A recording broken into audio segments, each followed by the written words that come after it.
Hello my dear friends, welcome back to UPSC with Shyam sir. నేను మీ Shyam sir మాట్లాడుతున్నాను. మన UPSC with Shyam sir ఛానల్లో editorial అనాలిసిస్లోకి వెళ్ళిపోదామా? అందరూ కూడా కేర్ఫుల్గా ఫాలో అవ్వండి. ఎడిటోరియల్ అనాలిసిస్ అనేది రెండు రకాలుగా హెల్ప్ చేస్తుంది. ఒకటి, మన కరెంట్ అఫైర్స్ అండ్ జనరల్ అవేర్నెస్కి చాలా హెల్ప్ అవుతుంది. రెండోది, ఇంగ్లీష్ ప్రొఫిషియన్సీ కూడా ఇంప్రూవ్ అవుతుంది. అండర్స్టాండింగ్ స్కిల్స్ అనేవి ఇంప్రూవ్ అవుతాయి. దాంతోపాటు వొకాబులరీ ఆటోమేటిక్గా ఇంప్రూవ్ చేసుకోవచ్చు. సరే, కేర్ఫుల్గా ఫాలో అవ్వండి. స్పోర్ట్స్‌కి సంబంధించిన ఆర్టికల్ వచ్చింది. ఆన్ టార్గెట్ అనే ఒక హెడ్‌లైన్స్‌తో పెట్టారు. ఈ ఆన్ టార్గెట్ అనే హెడ్‌లైన్స్ ఎందుకు పెట్టారో ఎండింగ్‌లో డిస్కస్ చేద్దాం. హెడ్‌లైన్స్ చూడండి. Indian shooters lived up to expectations in Paris Olympics. రీసెంట్‌గా జరిగిన పారిస్ ఒలింపిక్స్‌లో మన ఇండియన్ షూటర్స్ ఎవరైతే ఉన్నారో చాలా బాగా పెర్ఫార్మ్ చేశారంట. So, lived up to expectation అంటే చాలా బాగా పెర్ఫార్మ్ చేశారు. సో, హెడ్‌లైన్స్ చాలా పాజిటివ్‌గా ఉంది కాబట్టి నాకు తెలిసి ఆర్టికల్ అంతా కూడా పాజిటివ్‌గా ఉండాలి. ఎందుకంటే మన వాళ్ళు చాలా బాగా పెర్ఫార్మ్ చేశారు. ఇండియన్ షూటర్స్ చాలా బాగా పెర్ఫార్మ్ చేశారని హెడ్‌లైన్స్‌తో రాసాడు. కాబట్టి మాక్సిమం ఆర్టికల్ అంతా కూడా పాజిటివ్‌గా ఉండొచ్చు. చూసేద్దామా? ఫస్ట్ ఆర్టికల్ కేర్‌ఫుల్‌గా ఫస్ట్ సెంటెన్స్ చూడండి. Ever since Rajyavardhan Singh Rathore won the silver medal in the men's double trap shooting at the Athens Olympics in 2004, Indian shooters have always dealt with the pressure of expectations. యాక్చువల్‌గా ఏంటంటే 2004లో రాథోర్ అనే ఒక Indian షూటర్‌కి silver medal వచ్చిందంట Athens ఒలింపిక్స్‌లో men's double కేటగిరీలో. So, 'Rajyavardhan Singh Rathore' అనే మన Indian షూటర్‌కి silver medal వచ్చింది 2004లో. ఎక్కడ? అథెన్స్ ఒలింపిక్స్‌లో. ఏ కేటగిరీలో? మెన్స్ డబుల్ ట్రాప్ షూటింగ్‌లో. 2004 అంటే ఆల్మోస్ట్ 20 ఇయర్స్ అయ్యాయి కదా! ఈ 20 ఇయర్స్‌లో ఏంటంటే మళ్ళీ మళ్ళీ మనం మెడల్స్ గెలవాలి. షూటింగ్‌లో మనం మెడల్స్ తెచ్చుకోవాలి అన్న ప్రెషరు అప్పటినుంచే ఉంది. అంటే ఈ లాస్ట్ 20 ఇయర్స్ నుంచి షూటింగ్ కేటగిరీలో మనం మెడల్స్ తెచ్చుకోవాలి అన్న ప్రెషరు అందరం ఫేస్ చేస్తున్నామనమాట. The stress quadrupled when Abhinav Bindra won the gold in 10 metre air rifle category in the 2008. మీ అందరికీ తెలుసు. మనందరం కూడా అప్పట్లో చాలా ఎక్కువ మాడుకున్నాము. అభినవ్ బింద్రా గురించి. ఎందుకంటే 2008లో బీజింగ్ గేమ్స్‌లో అభినవ్ బింద్రాకి గోల్డ్ వచ్చింది. 10 మీటర్ ఎయిర్ రైఫిల్ కేటగిరీలో. ఎప్పుడైతే అభినవ్ బింద్రాకి గోల్డ్ వచ్చిందో ఇంకా ఎక్కువైపోయింది స్ట్రెస్. అదేంటి? గోల్డ్ మెడల్ వస్తే హ్యాపీ అవ్వాలి కానీ స్ట్రెస్ ఎందుకు అవ్వాలంటారా? హ్యాపీ అయ్యాం ఆఫ్‌కోర్స్. కానీ స్ట్రెస్ ఏంటంటే ఓకే. అయితే ఇండియాలో చాలామంది టాలెంటెడ్ షూటర్స్ ఉన్నారు. కాబట్టి ఇంకా ఇంకా ఎక్కువ మెడల్స్ రావాలి అన్న ప్రెషర్ ఫేస్ చేయడం స్టార్ట్ చేశాం. సో, 2004లో రాజ్యవర్ధన్‌కి సిల్వర్ వచ్చింది. 2008లో అభినవ్ బింద్రాకి గోల్డ్ వచ్చింది. ఈ 2 అచీవ్‌మెంట్స్ వల్ల ఏంటంటే ఇండియన్ షూటర్స్ మీద ప్రెషర్ పెరిగిపోయింది. మనం ఇంకా ఇంకా మెడల్స్ తెచ్చుకోవాలి అన్న ప్రెషర్ పెరిగిపోయింది. This success was replicated in 2012 London games when Gagan Narang winning the bronze in the 10 metre rifle shooting. While Vijay Kumar did one better seizing the silver in 25 rapid fire pistol competition. Already Rajyavardhan Singh రాథోర్‌కి medal వచ్చిందని చూసాము. Abhinav బింద్రాకి medal వచ్చిందని చూసాము 4 years గ్యాప్‌లో. ఇంకొక 4 years తర్వాత మళ్ళీ London గేమ్స్‌లో గగన్ నారంగ్‌కేమో బ్రాంజ్ వచ్చింది. అదే విధంగా విజయ్ కుమార్‌కి కూడా సిల్వర్ వచ్చింది. ఈ నలుగురికి ఎప్పుడైతే మనకి డిఫరెంట్ డిఫరెంట్ కాంపిటీషన్స్‌లో అంటే డిఫరెంట్ డిఫరెంట్ ఈవెంట్స్‌లో మెడల్స్ వచ్చాయో, మన మీద ప్రెషర్ అయితే ఇంకా పెరిగిపోయింది. అంటే ఏంటి? ఒక్కసారి సక్సెస్ వస్తే ఏమవుతుంది? ఓకే. మనం కూడా గెలవచ్చనమాట. షూటింగ్ కేటగరీలో మనం కూడా టాలెంట్ ఉందనమాట అని ప్రెషర్ స్టార్ట్ అయిందనమాట.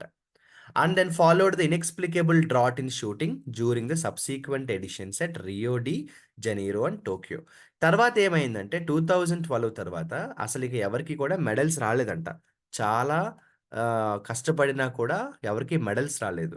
ఇంకా చెప్పాలంటే టోక్యోలో అలాగే రియో డి జనీరోలో జరిగిన ఎడిషన్స్‌లో అసలు షూటింగ్‌లో ఎవ్వరం గూడా సరిగ్గా పెర్ఫార్మ్ చేయలేదట. డ్రాట్ అన్నాడు చూసారా? ఇక్కడ డ్రాట్ అంటే ఏంటంటే కరువు కాటకాలు. కరువు కాటకాలు ఎందుకొచ్చింది ఇక్కడంటే వాడి ఉద్దేశ్యం ఏంటంటే ఎవరికీ కూడా మెడల్స్ తెచ్చుకోలేకపోయాం అంటున్నాడు. తర్వాత ఏమన్నాడు చూడండి. కట్ టు ద ఇక్కడుంది చూడండి. Cut to the latest Paris games where all doubts pertaining to whether the shooters would hit bull's eye were emphatically laid to rest as 22-year-old Manu Baker became the first Indian woman to win an Olympic medal in shooting. So, ఆ నలుగురు ఎవరైతే మనం ఇందాక మాట్లాడుకున్నామో, ఆ నలుగురికి different different ఈవెంట్స్‌లో medals వచ్చిన తర్వాత హోప్స్ అయితే పెరిగిపోయాయి. కానీ ఒక 10 ఏళ్ల పాటు అసలు మనం ఎక్కడ మెడల్స్ గెలుచుకోలేకపోయాం. దానివల్ల ఏమైపోయిందంటే ఇంకసలు మనకి మెడల్స్ రావేమో అన్న భయం, అనుమానం స్టార్ట్ అయిన టైంలో రీసెంట్‌గా జరిగిన ప్యారిస్‌లో ఏమైంది? రీసెంట్‌గా జరిగిన ప్యారిస్ గేమ్స్‌లో మనకి మను బేకర్ అనే ఒక షూటర్‌కి మెడలొచ్చింది. ఎప్పుడైతే ఈ 22 ఇయర్ ఓల్డ్ మను బేకర్‌కి మెడలొచ్చిందో మనం అనవసరంగా భయపడ్డాము అని తెలిసింది. అంటే ఇన్ని ఇయర్స్ కూడా అనవసరంగా భయపడ్డాము అని తెలిసింది. ఇక్కడ హిట్ ద బుల్స్ ఐ అంటే కరెక్ట్ పని చేయడం. డూ ద రైట్ థింగ్ అంటాం మనం. So, hit the bull's eye అంటే do the right thing. So, 22 year old Manu బేకర్‌కి పారిస్ గేమ్స్‌లో ఎప్పుడైతే మెడలొచ్చిందో హమ్మయ్య! అని అందరం ఫీల్ అయ్యాము. ఎందుకంటే 10 ఇయర్స్ నుంచి ఎవరికీ మెడల్స్ లేకపోయేటప్పటికి ఎవరికైనా భయమేస్తుంది గదా! అలా. It was also Manu's turn to exorcise the ghosts of the past. As in the previous Tokyo game, she faltered as an equipment malfunction affected her performance. యాక్చువల్‌గా ఈ మను బేకర్ కూడా ఇప్పుడైతే పారిస్ గేమ్స్‌లో మెడల్ వచ్చింది కానీ, కొన్ని ఇయర్స్ బ్యాక్ ఏమైంది తెలుసా? టోక్యో గేమ్స్‌లో తను కూడా ఇబ్బంది పడింది. సరిగ్గా పెర్ఫార్మ్ చేయలేకపోయింది. ఆఫ్‌కోర్స్ తను సరిగ్గా పెర్ఫార్మ్ చేయలేకపోవడానికి కొంత ఎక్విప్‌మెంట్ మాల్‌ఫంక్షన్ కారణమని అందరూ అన్నాము. బట్ స్టిల్ టోక్యో గేమ్స్‌లో మను బేకర్ పెర్ఫార్మన్స్ సరిగ్గా లేదు. కాబట్టి వీడేమంటున్నాడంటే ఇప్పుడు పారిస్ గేమ్స్‌లో మను బేకర్‌కి మెడలొచ్చింది కాబట్టి, మను బేకర్ ఏం చేయాలి? అంతకు ముందు చేసిన మిస్టేక్స్ నుంచి లెసన్స్ నేర్చుకోవాలి. అంతకు ముందు చేసిన మిస్టేక్స్ మళ్ళీ రిపీట్ చేయకూడదు. సో, ఫర్దర్‌గా మను బేకర్ ఇలాంటి పెర్ఫార్మన్స్‌ని కన్సిస్టెంట్‌గా అప్‌కమింగ్ కాంపిటీషన్స్‌లో కూడా చూపించాలి అంటున్నాడు. First up Manu claimed the bronze in the 10-meter air pistol. Later, she combined with Sarobjit Singh and to win another bronze in the mixed 10-meter air pistol segment. A hat trick, though, proved elusive as she finished fourth in the 25-meter pistol. అసలు hat trick కొట్టడమే కష్టం అని అందరూ అనుకున్నాం. ఎల్యూజివ్ అంటే ఏంటి? Very difficult. Hat trick కొట్టడం కష్టమని అందరం అనుకున్నాం. కానీ ఆఫ్‌కోర్స్ తనకి మనుకి బ్రాంజ్ వచ్చింది. 10 మీటర్ ఎయిర్ పిస్టోల్‌లో. తర్వాత సరోబ్‌జిత్ సింగ్‌తో కలిసి మళ్ళీ బ్రాంజ్ గెలుచుకున్నారు 10 metre. A hat trick though proved elusive as she finished fourth in the 25. 25 మీటర్‌లో తనకేంటంటే ఫోర్త్ వచ్చింది. అంటే మను బేకర్ యొక్క పెర్ఫార్మన్స్ ఎలా ఉంది? తను ఏ మెడల్స్ గెలుచుకుంది? ఏ కేటగరీలో గెలుచుకుందని ఇన్ఫర్మేషన్ చెప్పాడు. ఒకసారి ఫస్ట్ పారాగ్రాఫ్ కంప్లీట్ అయింది కాబట్టి వాడేం చెప్పాడు? బ్రీఫ్‌గా చెప్పనా? స్టార్టింగ్ ఏం చేశాడు? చాలా పాజిటివ్‌గా స్టార్ట్ చేశాడు. ఇండియన్ షూటర్స్ ఈసారి చాలా బాగా పెర్ఫార్మ్ చేశారని చాలా పాజిటివ్‌గా స్టార్ట్ చేశాడు. అక్కడి నుంచి ఏం చెప్తూ వచ్చాడంటే, ఎప్పుడో 2004లో రాజవర్ధన్ సింగ్ పెర్ఫార్మన్స్ చాలా బావుంది. తర్వాత మళ్ళీ 2008లో మనకి అభినవ్ బింద్రా పెర్ఫార్మన్స్ చాలా బావుంది.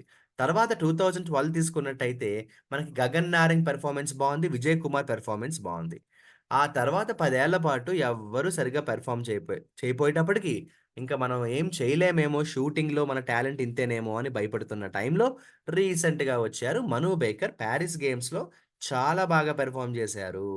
కాబట్టి మన భయాలన్నీ కూడా రాంగ్ అని ప్రూవ్ చేసింది. At the same time Manu Bhaker కూడా అర్థం చేసుకోవాల్సిందేంటంటే, అంతకుముందు టోక్యో గేమ్స్‌లో కూడా తను సరిగ్గా ఆడలేదు. అంటే కొంత ఇబ్బంది పడింది. కాబట్టి ఇక నుంచైనా కూడా తను కన్సిస్టెంట్‌గా పెర్ఫార్మ్ చేస్తే బావుంటుందని అంటున్నాడు. మను బేకర్ కన్సిస్టెంట్ పెర్ఫార్మన్స్ ఇవ్వాలని కోరుకుంటున్నానట. ఇది ఫస్ట్ పారాగ్రాఫ్ ఈజీగా ఉంది గదా! అయితే ఆఫ్‌కోర్స్ ఇందులో చాలా వొకాబులరీ ఉంది. నేను హైలైట్ చేసి ఉంచాను. మీరేం జేస్తారంటే, నేను మన ఇంగ్లీష్ విత్ శ్యామ్ సార్ అనే మన సెపరేట్ యూట్యూబ్ ఛానెల్ ఉంది కదా! ఆ English with Shyam sir YouTube ఛానెల్‌లో శ్యామ్ సార్స్ వొకాబులరీ అని ఓ రెగ్యులర్ ప్రోగ్రామ్ ఉంటుంది.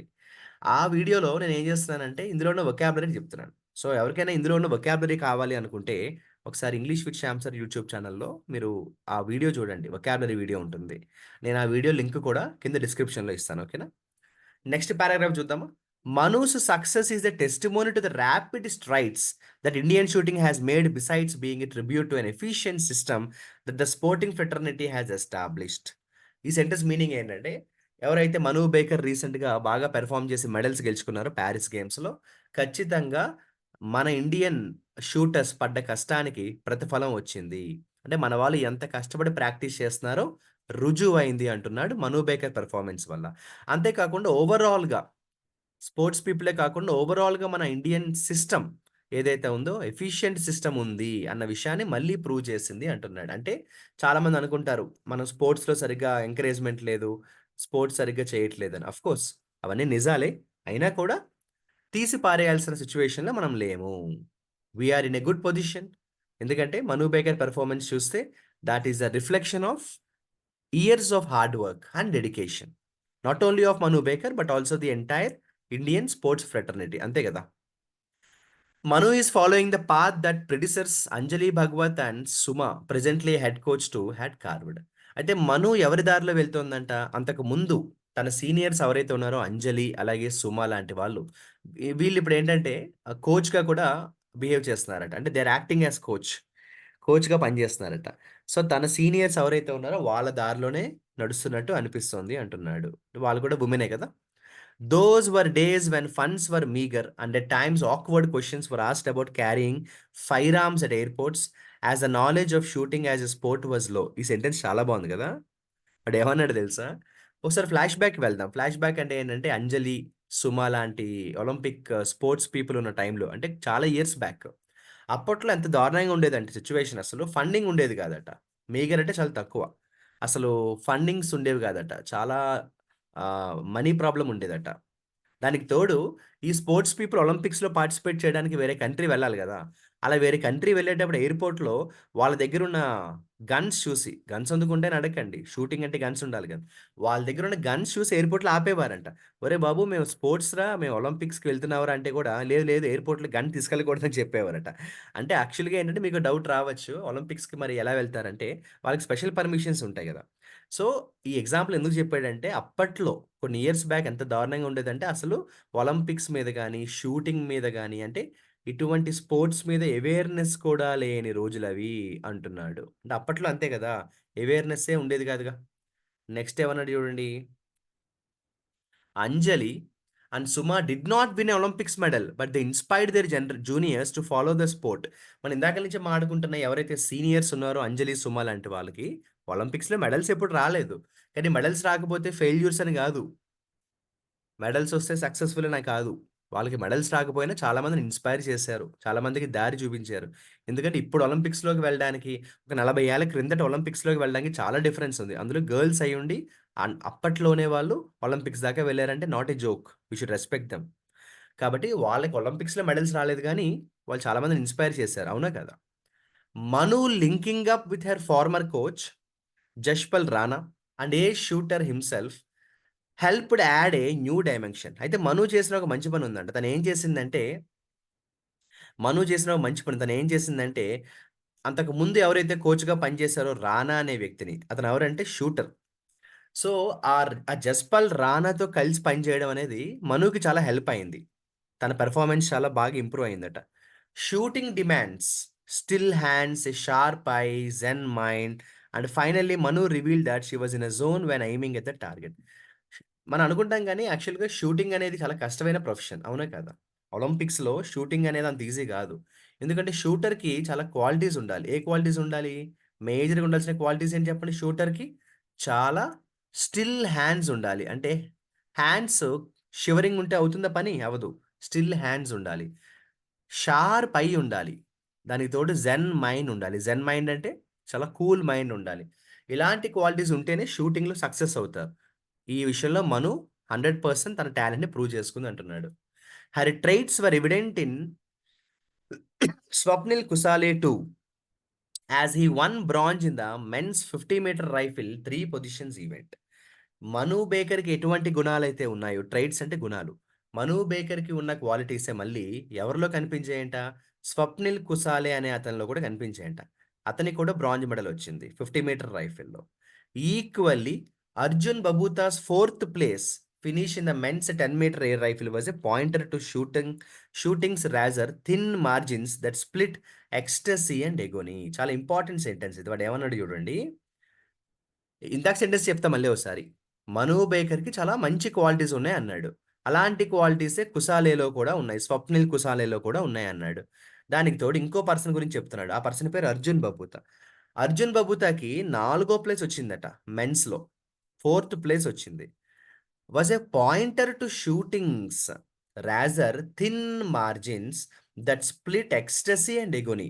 ఇలాంటి రిజల్ట్స్ చూస్తున్నప్పుడు మనకొక పక్క చాలా ఎక్సైట్‌మెంట్‌తో కూడిన ఆనందం వస్తుంది. మరో పక్క కొన్నిసార్లు కోపం వచ్చేస్తూ ఉంటుంది. కోపం ఎందుకంటారా అంటే ఏం లేదమ్మా. మనం ఎక్స్‌పెక్ట్ చేసిన పర్సన్ గెలవకపోతే కోపం వస్తుంది గదా. ఎక్స్‌పెక్ట్ చెయ్యని పర్సన్ గెలిస్తే హ్యాపీనెస్ ఉంటుంది కదా. అలా అంటున్నాడు. అంటే sports is all about emotion right? ముఖ్యంగా ఇండియాలో sports is not just about talent, it's about emotions. There was more grief too in archery. మరి స్పోర్ట్స్ షూటింగ్ గురించి కదా! ఇందాకల నుంచి మనం మాట్లాడుకున్నది షూటింగ్ గురించి. మరి ఆర్చరీ సంగతేంటి? బాణాలేస్తారు గదా! ఆర్చరీలో ఏమైందిరా పరిస్థితి అంటే, ఈసారి గ్రీఫే కనిపించింది. ఆర్చరీలో పరిస్థితి అంత బాలేదు. గ్రీఫ్ ఉంది. సాడ్‌గా ఉంది. ఎందుకంటే India continued to fail at the Olympics with Deepika Kumari and company stumbling at the business end. ఆర్చరీలో కొంచెం బాగా పెర్ఫార్మ్ చేస్తారు అని అనుకున్న దీపికా కుమారి లాంటి వాళ్ళు గూడా ఈసారి ఆర్చరీలో స్టంబుల్ అయ్యారు. స్టంబుల్ అవ్వడం అంటే సరిగ్గా పెర్ఫార్మ్ చేయలేదు. దాన్నేమంటారంటే అడుగులు తప్పటడుగులు వేయడం అంటాం చూసారా? అంటే బ్యాలెన్స్ తప్పడం అంటాం. సో, ఓవరాల్‌గా ఆర్టికల్ ఏం చెప్తున్నాడు అంటే ఫస్ట్ పారాగ్రాఫ్ ఆల్రెడీ చెప్పాను 2 టైమ్స్ కదా! సెకండ్ పారాగ్రాఫ్‌లో వాడు ఏం చెప్తున్నాడో ఒకసారి చూద్దామా? సెకండ్ పారాగ్రాఫ్ ఏం చెప్తున్నాడంటే సో, ఏదేమైనా కూడా 'మను బేకర్' పెర్ఫార్మన్స్ చూస్తే మనందరికీ హ్యాపీగా ఉంటుంది. మనం చాలా కష్టపడుతున్నామని ఖచ్చితంగా ప్రూవ్ అయింది. అయితే 'మను బేకర్' ఎవరి దారిలో వెళ్తున్నారంటే తన సీనియర్స్ 'అంజలి', 'సుమ' లాంటి వాళ్ళ దారిలో వెళ్తున్నారు. ఆఫ్‌కోర్స్ 'అంజలి', 'సుమ'కి ఎప్పుడు మెడల్స్ రాలేదు గానీ వాళ్ళు చాలా మందిని ఇన్‌స్పైర్ చేశారు. ఎందుకంటే ఇప్పుడు ఒలింపిక్స్‌లోకి వెళ్ళడం ఒక ప్రాబ్లమ్ అయితే అప్పట్లో ఇంకా పెద్ద ప్రాబ్లమ్. అందులో లేడీస్ అయ్యుండి. కాబట్టి అప్పట్లో అసలు ఫండ్స్ ఉండేవి కాదు. చివరికి అవేర్‌నెస్ కూడా ఉండేది కాదు. ఎయిర్‌పోర్ట్స్‌లో కూడా ఆపేస్తా ఉండేవారు. అలాంటి టైంలో కూడా వాళ్ళు ఒలింపిక్స్‌లోకెళ్లారంటే 'అంజలి', 'సుమ'ని మనం ఖచ్చితంగా గౌరవించాలి. వాళ్ళు చాలా మందిని ఇన్‌స్పైర్ చేశారు. 'మను' చేసిన మంచి పని ఏంట్రా అంటే 'జస్పాల్ రాణా'తో జతకట్టారు. అండ్ దానివల్ల ఏమైందంటే పెర్ఫార్మన్స్ చాలా ఇంప్రూవ్ అయింది. 'మనులో' ఉన్న క్వాలిటీసే మళ్ళీ మనకి ఎవరిలో కనిపించాయి అంటున్నాడంటే 'స్వప్నిల్ కుసాలేలో' కూడా కనిపించాయి. అంటే ఇండియాలో చాలా మంది టాలెంట్ ఉంది. ఇక 'అర్జున్ బబూతా' లాంటి వాళ్ళు యాక్చువల్‌గా బాగా పెర్ఫార్మ్ చేస్తారనుకున్నాము. కానీ ఫోర్త్ ప్లేస్ వచ్చింది. కొంచెం బాధనిపిస్తుంది. ఇక ఇదంతా షూటింగు. బట్ ఆర్చరీ అయితే మాత్రం ఈసారి మన వాళ్ళు అస్సలు బాగా పెర్ఫార్మ్ చేయలేదు. సో, ఆర్చరీలో మన వాళ్ళ పెర్ఫార్మన్స్ చూస్తే కొంచెం బాధనిపిస్తోంది అంటున్నాడు. ఏదేమైనా కూడా అన్నీ అవ్వాలంటే అవ్వవు గదా! అన్నీ జరగాలంటే జరగవు. స్ షూటింగ్‌లో మాత్రం మన వాళ్ళు చాలా బాగా పెర్ఫార్మ్ చేశారు. అక్కడి వరకు మనం హ్యాపీగా ఫీల్ అవ్వచ్చు. అవునా? అందుకే హెడ్‌లైన్స్ ఏం పెట్టాడు? ఆన్ టార్గెట్ అన్నాడు. అంటే మన వాళ్ళు ఆన్ టార్గెట్‌లో ఉన్నారంటే కరెక్ట్ దారిలోనే ఉన్నారు. చివరగా Indian shooters lived up to expectations. 100% ఈసారి ఒలింపిక్స్‌లో షూటింగ్‌లో మన వాళ్ళు చాలా బాగా పెర్ఫార్మ్ చేశారు. ఎంకరేజ్ చేద్దాము. అలా అని ఓవర్ కాన్ఫిడెన్స్ వద్దు. ఇంకా ఇంకా రానున్న రోజుల్లో ఎక్కువ ఎంకరేజ్‌మెంట్ కావాలి. వాళ్ళకి మీడియా సపోర్ట్ కావాలి. మెయిన్‌గా పొలిటికల్ సపోర్ట్ ఉంటే వాళ్ళు ఇంకా బాగా ట్రైనింగ్ తీసుకుంటారు. బోలెడు మెడల్స్ తీసుకొస్తారు. This is about the today's editorial. ఒక్కసారి వీడియో చూడడం కంప్లీట్ అయిన తర్వాత మీరేం చేస్తారంటే ఆర్టికల్ మళ్ళీ చదవండి. యూపీఎస్సీ విత్ శ్యామ్ సార్ అనే మన టెలిగ్రామ్ ఛానెల్‌లో నేను హిందూ పేపర్ ఆల్రెడీ పంపించాను పీడీఎఫ్. మీరు డౌన్‌లోడ్ చేసుకొని ఒకసారి ఈ ఆర్టికల్ మళ్ళీ చదవండి. వీడియో చూసేసారు కాబట్టి చదవడం వల్ల ఇంకా ఈజీగా అర్థమవుతుంది. ఇందులో ఉన్న వొకాబులరీ కావాలని చెప్పాను కదా! English with Shyam sir YouTube ఛానెల్‌లో ఒకసారి వొకాబులరీ వీడియో కూడా చూసేసేయండి. వీడియో ఎండ్ చేసే ముందు మళ్ళీ మళ్ళీ చెప్తున్నాను. రెగ్యులర్ న్యూస్ పేపర్ రీడింగ్ చేయండి. నేను ఎడిటోర్ అనాలిసిస్ ప్రోగ్రామ్ చేస్తోందే దానికోసం మీకు ఆ మోటివేషన్ ఇవ్వడానికి. సో, నేను డైలీ ఒక వీడియో అయితే చేస్తాను. ఒక ఆర్టికల్ మీద. మీరు కూడా ఒక ఆర్టికల్ అయితే కంపల్సరీ చదవండి. That improves your comprehending skills. అదే విధంగా ఈ వీడియో ఎలా ఉంది? ఎక్స్‌ప్లనేషన్ క్లియర్‌గా ఉందా లేదా? అర్థమవుతోందా లేదా? అన్నది మీ ఫీడ్‌బ్యాక్ కూడా నాతో షేర్ చేసుకోండి కింద కామెంట్ సెక్షన్‌లో. మీరిచ్చే ఫీడ్‌బ్యాక్ చాలా ఇంపార్టెంట్ నాకు. అవునా కాదా? సరే ప్రిపేర్ అవ్వండి. ఓకేనా?